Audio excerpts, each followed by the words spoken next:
जय हिंद दोस्तों। स्वागत है आपका आपके इस YouTube चैनल स्टेट लेवल पर। दोस्तों आज 31 जनवरी 2025 की करंट अफेयर में लेकर आया हूं।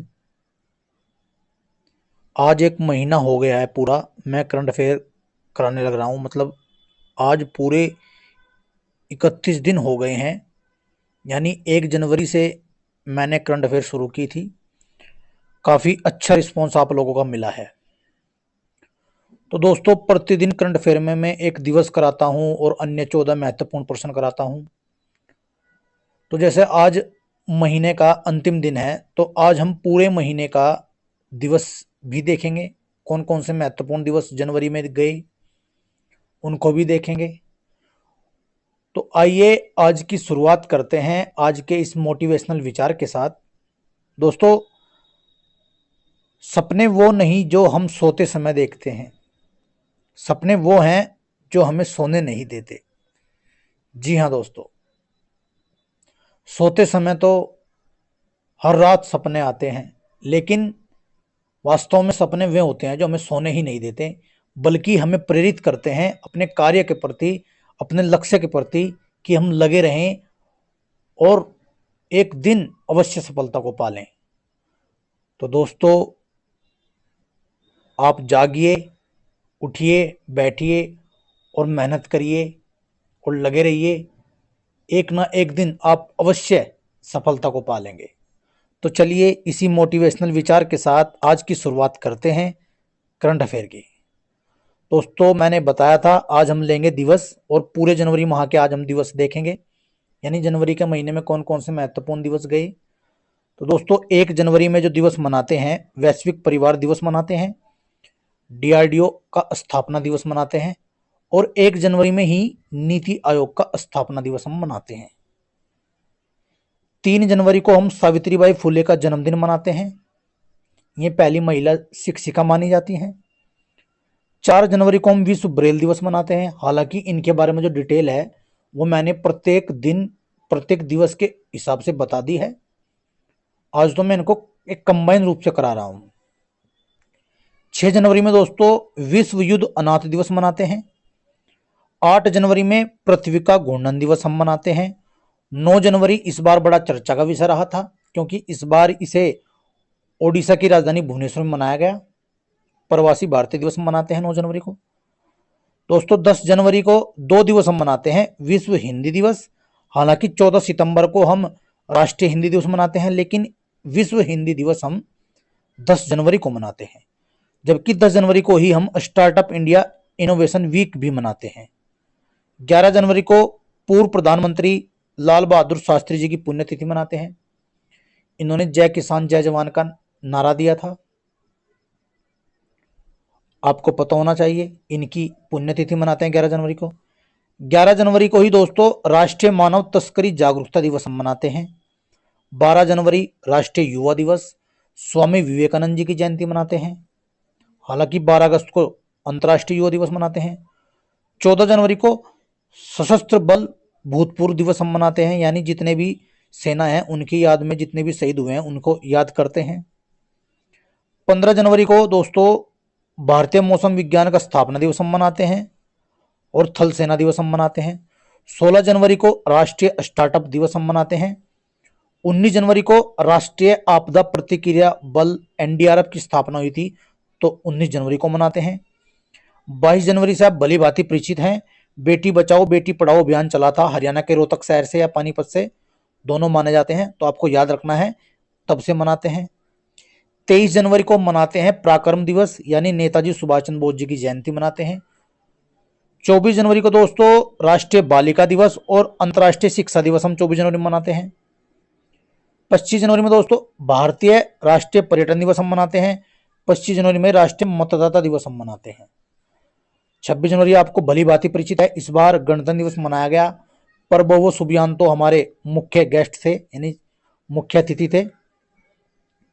26 जनवरी में ही ऑस्ट्रेलिया का राष्ट्रीय दिवस मनाते हैं और 26 जनवरी में ही अंतर्राष्ट्रीय सीमा शुल्क दिवस हम मनाते हैं। दोस्तों, ये भी बड़ा इंपॉर्टेंट दिवस है। 27 जनवरी को मनाते हैं विध्वंस के शिकार लोगों की स्मृति, इसे संयुक्त राष्ट्र दिवस मनाते हैं, यानी UNO इसे मनाता है। 28 जनवरी को दोस्तों डेटा गोपनीयता दिवस, मैंने कल 28 तारीख की करंट अफेयर में बताया था। 28 में ही लाला लाजपत राय जी की जयंती मनाते हैं। ये गर्म दल के नेता थे, लाल बाल पाल माने जाते हैं। लाठी के कारण साइमन कमीशन के विरोध में इनकी हत्या हो गई थी। 28 जनवरी को मनाते हैं विश्व कुष्ठ रोग दिवस, जो कि जनवरी के अंतिम रविवार को मनाते हैं। हालांकि ये कई बार एक बार 28 में पड़ा तब से 28 मनाते हैं, लेकिन ये जनवरी माह के अंतिम को मनाते हैं। इस बार 28 में पड़ा है रविवार। और 30 जनवरी को दोस्तों मनाते हैं शहीद दिवस, ये बात आपको याद रखनी है। और 30 में ही एक दिवस और मनाते हैं भारत में विश्व कुष्ठ दिवस। और 30 जनवरी मनाते हैं विश्व उपेक्षित उष्ण कटिबंधीय रोग दिवस, ये भी हम 30 जनवरी में दोस्तों मनाते हैं। तो जनवरी माह के प्रत्येक जो भी महत्वपूर्ण दिवस थे दोस्तों, वो मैंने इसमें आज अंतिम दिन में यानी 31 जनवरी को मैंने सारे जोड़ लिए हैं। और प्रत्येक माह के अंतिम दिन को ही मैं प्रत्येक दिवस का रिवीजन करा दूंगा। आइए आज देखते हैं आज की करंट अफेयर दोस्तों। तो शुरुआत करते हैं दोस्तों आज करंट अफेयर की। दोस्तों, नागोबा जात्रा त्योहार अभी उत्तरी तेलंगाना में मनाया गया। इसमें नाग देवता नागोबा की पूजा होती है। उत्तरी तेलंगाना में जिला पड़ता है जिसका नाम आदिलाबाद है, और वहीं में एक गांव पड़ता है कैसलपुर। उस गांव के गोंड समुदाय द्वारा ये मनाया जाता है। तो नागोबा जात्रा त्योहार ग्रुप डी या रेलवे के एग्जाम में पूछ लिया जाता है कि कहाँ मनाया जाता है, तो उत्तरी तेलंगाना, आंध्र प्रदेश भी बोल सकते हैं। बतुकम्मा और मेदाराम जतारा भी दोस्तों तेलंगाना में मनाते हैं। ये एडिशनल जानकारी भी आप इसमें ऐड कर सकते हैं। क्वेश्चन नंबर 2 देखते हैं। गणतंत्र दिवस परेड 2025 के सर्वश्रेष्ठ मार्चिंग और झांकियों के परिणाम की घोषणा हुई। आपको पता है 26 जनवरी और 15 अगस्त पर विभिन्न झांकियां निकाली जाती हैं प्रत्येक राज्य द्वारा, तो उनके परिणाम घोषित किए गए, यानी किस झांकी को सर्वश्रेष्ठ पुरस्कार इस बार दिया गया। दोस्तों, सर्वश्रेष्ठ मार्चिंग में जो मिला है वो जम्मू कश्मीर राइफल को दिया गया है। अन्य सहायक दल में दिल्ली पुलिस को दिया गया है। और केंद्रीय मंत्रालयों में जो झांकी थी दोस्तों, वो दिया है जनजातीय गौरव वर्ष को, यानी जनजातीय कार्य मंत्रालय द्वारा दिया जाता है।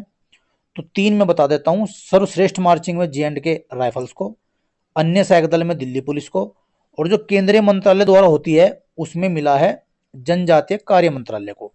हालांकि शीर्ष झांकियां देख लेते हैं। शीर्ष स्थान रहा अपने उत्तर प्रदेश का, क्योंकि इस बार महाकुंभ बड़ा चर्चा का विषय है। स्वर्णिम भारत विरासत और विकास की यात्रा, इस बार उसका एक थीम थी। दूसरा स्थान मिला है त्रिपुरा को, जिसकी शाश्वत श्रद्धा और त्रिपुरा में 14 देवताओं की पूजा, जिसे खर्ची पूजा बोलते हैं, ये इसकी थीम थी।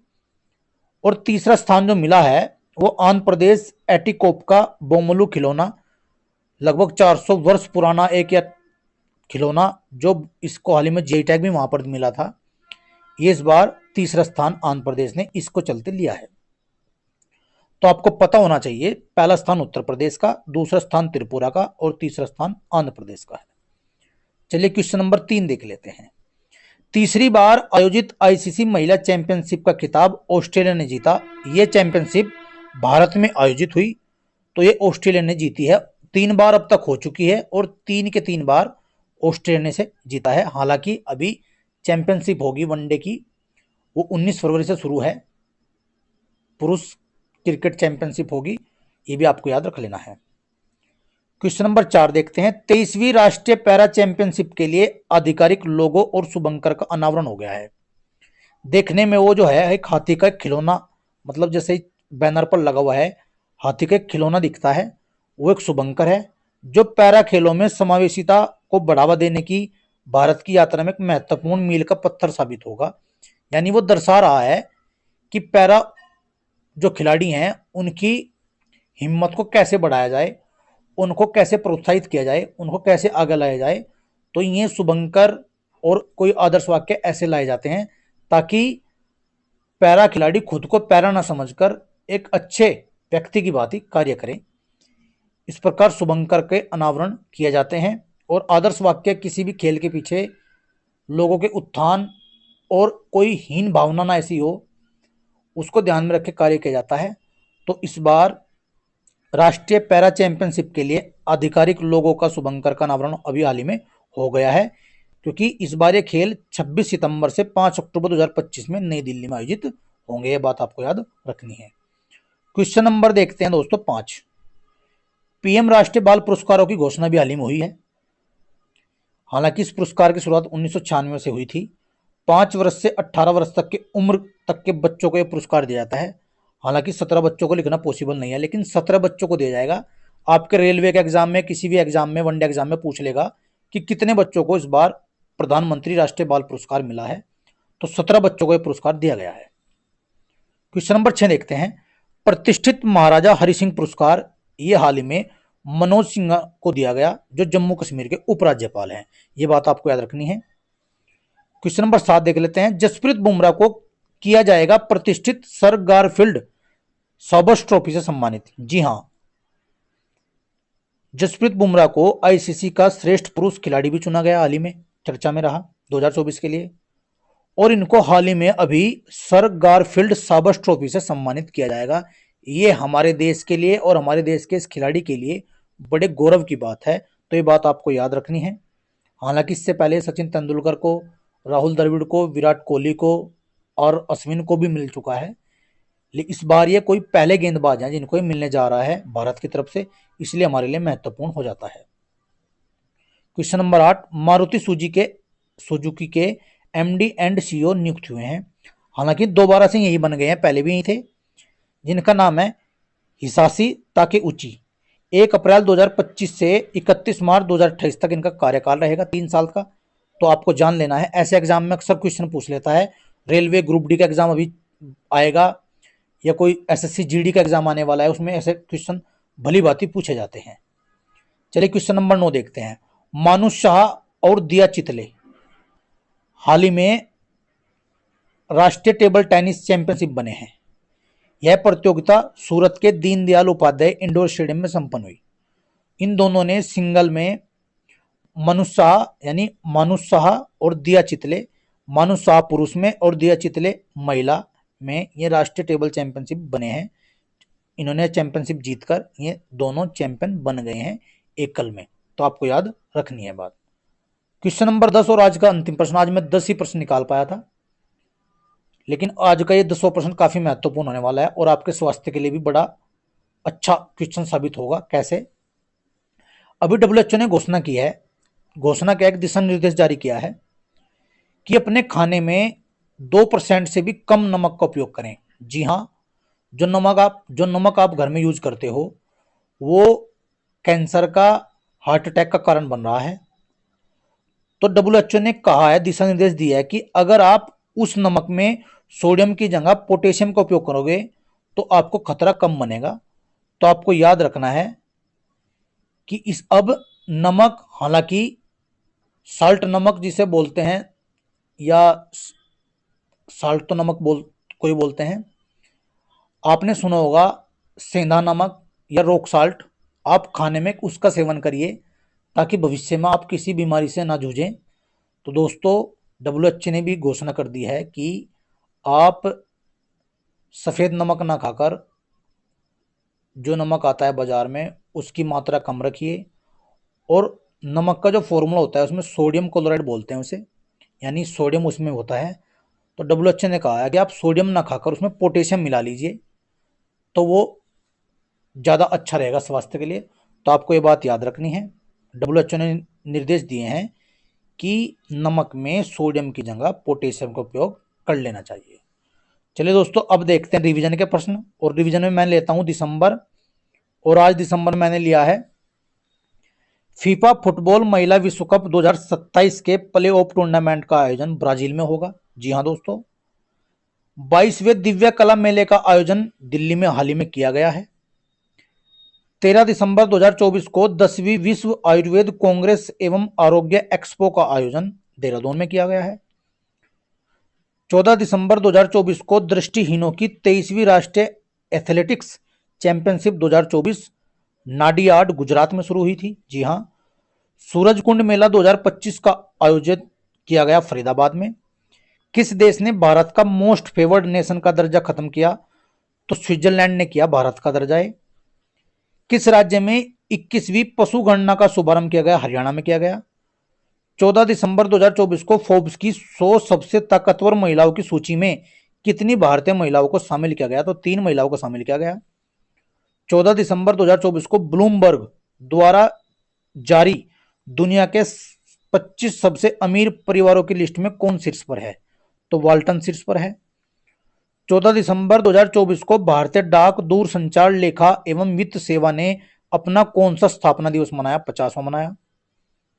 15 दिसंबर 2024 को किसने महिला जूनियर एशिया हॉकी कप का खिताब अपने नाम किया? भारत ने किया। आरबीआई ने बिना जमानत के कृषि ऋण की सीमा 1,60,000 रुपए से बढ़ाकर कितनी कर दी है? तो 2 लाख रुपए कर दी है। ये बात आपको याद रखनी है। 15 दिसंबर 2024 को किस राज्य के राज्यपाल ने युवा शुद्धि अभियान शुरू किया है? तो कर्नाटक ने शुरू किया है। 15 दिसंबर 2024 को रक्षा मंत्री राजनाथ सिंह ने 12 सुखोई 30 विमानों के लिए किसके साथ समझौता किया है? तो HAL एक कंपनी है, उसके साथ किया है। 15 दिसंबर 2024 को किसने मौसम पूर्वानुमान के लिए जेनकास्ट का अनावरण किया है? तो गूगल ने किया है। 16 दिसंबर 2024 को कौन 105वें सदस्य के रूप में ISA में शामिल हुआ है? तो ये आपको पता है, अंतर्राष्ट्रीय सौर गठबंधन, जिसका मुख्यालय गुरुग्राम में है। मोल्डोवा इसमें शामिल हुआ है। भारत का पहला एयर कार्गो हब कहां बनाया जाएगा? तो नोएडा में बनाया जाएगा, उत्तर प्रदेश के नोएडा शहर में या जिले में। 16 दिसंबर 2024 को किसने वैश्विक योग केंद्र बनाने के लिए भारत की पहली योग नीति का अनावरण किया? यह महत्वपूर्ण बात है, उत्तराखंड ने। भारत का पहला मधुमेह बायो बैंक कहां स्थापित किया जाएगा? चेन्नई में किया जाएगा, तमिलनाडु की राजधानी चेन्नई में। 16 दिसंबर 2024 को भारत, फ्रांस और किस देश के बीच अरब सागर में डेजर्ट नाइट युद्ध अभ्यास शुरू हुआ? तो UAE के साथ होता है डेजर्ट नाइट। हालांकि सूर्य किरण भारत और नेपाल के बीच होता है। ट्रांस पैसिफिक व्यापार समझौते का 12वां सदस्य कौन बना है? ब्रिटेन बना है। सैयद मुश्ताक अली ट्रॉफी 2024 किसने जीती? मुंबई ने जीती है। 16 दिसंबर को किस देश ने dark eagle anti missile system का सफलतापूर्वक परीक्षण किया? USA ने किया है। 16 दिसंबर 2024 को किस देश के माउंट सेमेरू ज्वालामुखी में विस्फोट हुआ है? इंडोनेशिया में। और आज का अंतिम रिवीजन प्रश्न है दोस्तों, 16 दिसंबर 2024 को भारतीय नौसेना ने कहां संपर्क 4.0 पहल शुरू की है? तो महाराष्ट्र में शुरू की है। तो दोस्तों, ऐसे ही रिवीजन के साथ और ऐसे ही महत्वपूर्ण प्रश्नों के साथ मैं प्रतिदिन ऐसे ही क्लास लेता रहूंगा। और फरवरी में दोस्तों 1 फरवरी से आपकी क्लास 7 बजे हुआ करेगी, 8 बजे के जगह पर 7 बजे क्लास हुआ करेगी। तो आपको याद रखना है।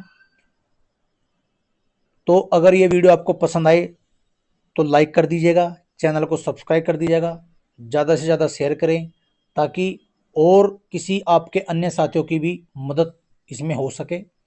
तो दोस्तों, आज की इस वीडियो में सिर्फ इतना ही। और 1 फरवरी से मैं प्रतिदिन रिवीजन के प्रश्न भी डाला करूंगा। आप मुझे कमेंट करके बताएं, क्या मैं रिवीजन में प्रतिदिन 2 से 3 प्रश्न, प्रतिदिन 2 से 3 प्रश्न अगर हम रिवीजन में लेते हैं तो 1 महीने में 60 से 70 प्रश्न आपके हो जाएंगे। तो आप मुझे कमेंट करके बताएं, क्या मैं रिवीजन के प्रश्न प्रतिदिन 2 या 3 या 4 प्रश्न अलग से ऐड करूं? तो आप मुझे बता सकते हैं, अपने सुझाव दे सकते हैं दोस्तों। तो आज की इस वीडियो में सिर्फ इतना ही। पढ़ते रहिए, आगे बढ़ते रहिए। धन्यवाद दोस्तों।